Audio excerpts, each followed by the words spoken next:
ఈ 5 ఏళ్లలో హెల్త్ సెక్టార్ని ఎంత అడ్డగోలుగా ఇష్టారాజ్యంగా మీ ఇష్టం వచ్చినట్టుగా 104 ఏమైంది, 108 ఏమైంది, మీ ఫ్యామిలీ డాక్టర్ కాన్సెప్ట్ ఏమైంది, మళ్ళీ ఒక సురక్షా పథకం, ప్రతి పథకానికి మీ పథకాలు, మీ కుటుంబ సభ్యులు, మళ్ళీ దాని సురక్షా పథకం అని చెప్పి హాస్పిటల్స్లో పనిచేసే డాక్టర్స్ కానీ ఎవరైతే మరి ప్రైవేట్ హాస్పిటల్స్లో ఉన్న డాక్టర్లందరినీ కూడా మీ ప్రచార పిచ్చిలో, మీ ఓట్లు దండుకునే కార్యక్రమంలో గత 6 నెలలుగా మీరు ఈ డాక్టర్లందరినీ కూడా ఈ మొత్తం 6 నెలల నుంచి మీరు గ్రామాల్లో వాళ్ళందరినీ పంపించి ఏ విధంగా ఓట్లు దండుకోవాలి, ఏ విధంగా సరే మళ్ళీ 4 ఓట్లు సంపాదించాలనే కార్యక్రమంలో భాగంగా ఏ హాస్పిటల్స్లో ఎక్కడ ఆపరేషన్లన్నీ కూడా ఇబ్బందులు వచ్చినా, వాయిదాలు వేసినా వీళ్ళందరినీ కూడా మీరు మళ్ళీ బయటికి పంపించి మీరు ఓట్లు దండుకునే కార్యక్రమంలో కూడా హెల్త్ డిపార్ట్మెంట్లో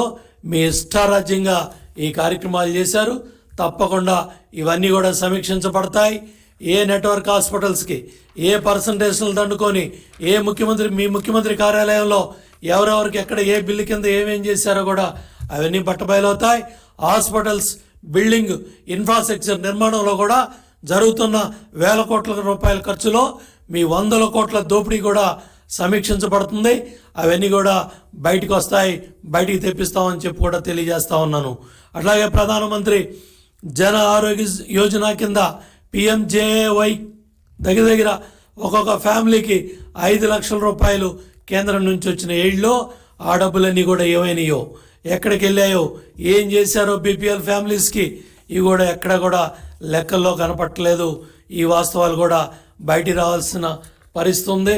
మేము 100 కాదు 1000 ఏదైతే ఈ ఆరోగ్యశ్రీ కింద తీసుకొచ్చామని బడాయి కబుర్లు చెప్తూ కనీసం ఇవాళ ఆరోగ్యశ్రీ ఈ హాస్పిటల్స్ కూడా డబ్బులు కట్టకుండా మళ్ళీ ఇవాళ వాళ్ళందరూ కూడా రోడ్డు ఎక్కే పరిస్థితి తీసుకొచ్చారంటే ఏ విధంగా ఈ పరిస్థితి ఉందో అర్థమవుతూ ఉంది. అంతేకాకుండా మళ్ళీ రెండో పక్క గవర్నమెంట్ హాస్పిటల్స్లో కట్టాల్సిన డబ్బులు ఇవాళ ప్రైవేట్ హాస్పిటల్స్ కాబట్టి వాళ్ళు నోటీసులు ఇచ్చి ఇవాళ రోడ్డు ఎక్కి మా ఇబ్బందులు ఉన్నాయి, మేము ఇవాళ కట్టే పరిస్థితి లేదు, మేము అక్కడ జీతాలు ఇచ్చే పరిస్థితి లేదు, లేదా మేము మందులు కట్టే పరిస్థితి లేదు, లేదా మాకు ఇమీడియట్గా డబ్బులు కట్టండి సగమేనని చెప్పి వాళ్ళు డిమాండ్ చేస్తూ ఉంటే గవర్నమెంట్ హాస్పిటల్స్లో ఉన్న పరిస్థితిని చెప్పుకునే పరిస్థితి అక్కడ ప్రభుత్వ సిబ్బందికి కానీ ప్రభుత్వ డాక్టర్లకు కానీ ఎవరికి కూడా అక్కడ బయటకు వచ్చే పరిస్థితి ఆ వాస్తవాలన్నీ కూడా ఇవాళ చెప్పే పరిస్థితిలో లేరు. కాబట్టి ఇవన్నీ కూడా బయటికి రావాలి, వీటన్నిటి మీద కూడా సమాధానం చెప్పాలి. ఇమ్మీడియట్గా ఎవరైతే చీఫ్ సెక్రటరీ జవహర్ రెడ్డి ఉన్నారో దీని మీద ఇమ్మీడియట్గా ఆ హాస్పిటల్ సమస్యని ఏదైతే పరిష్కారం చేసి పేదల ఆరోగ్యం పట్ల చిత్తశుద్ధి ఉండి చంద్రబాబు నాయుడు గారు ఇవాళ ఇమ్మీడియట్గా ప్రజల ఆరోగ్యానికి సంబంధించి వాళ్ళు గత ఆగస్టు నుంచి ఇప్పుడు దాకా 15 నెలలుగా కట్టాల్సిన బకాయిలు కట్టకుండా ఇవాళ హాస్పిటల్స్ని రోడ్డు మీద పెట్టి పేదల ఆరోగ్యంతో ఆటలాడుకుంటున్నారు. దీన్ని మీరు ఖండించండి. ఇమీడియట్గా పేదల ఆరోగ్యం పట్ల జాగ్రత్తలు తీసుకోండి. దీని మీద మీరు అందరూ కూడా మాట్లాడి పేదల ఆరోగ్యం హాస్పిటల్స్కి వెళ్ళిన వాళ్ళు ప్రతి ఒక్కళ్ళు కూడా ఇబ్బంది పడకుండా చూడండి అని చెప్పి చంద్రబాబు నాయుడు గారి ఆదేశాల మేరకు ఇవన్నీ కూడా మరి ప్రజల్లో తీసుకొస్తున్నాం. దీని మీద స్పందించాలని కూడా చీఫ్ సెక్రటరీ జవహర్ రెడ్డిని కూడా డిమాండ్ చేస్తున్నాం, హెల్త్ సెక్రటరీని డిమాండ్ చేస్తున్నాం, అట్లాగే సంబంధిత అధికారులను డిమాండ్ చేస్తున్నాం. ఆరోగ్యశ్రీ కింద ఎవరైతే హాస్పిటల్స్లో మరి రకరకాల జబ్బులతో హాస్పిటల్స్కి వెళ్తారో వాళ్ళు ఇబ్బందులు పడకుండా అన్ని జాగ్రత్తలు తీసుకోవాలని చెప్పి కూడా ప్రభుత్వాన్ని డిమాండ్ చేస్తున్నాం. అట్లాగే ఇవాళ లండన్లో ఉన్న ముఖ్యమంత్రికి ఇవేమీ పట్టే పని లేదు. ఆపద్ధర్మ ముఖ్యమంత్రికి హ్యాపీగా ఆయన కార్యక్రమాలు, ఆయన అక్కడ హాస్పిటల్స్, ఆయన జబ్బులు, ఆయన కార్యక్రమాలు ఆయన వాటిలో ఉన్నాడు. ఇక్కడ పేద మధ్యతరగతి ప్రజల ఆరోగ్యం మరి వాళ్ళ గాల్లో ఉండే పరిస్థితి ఉంది.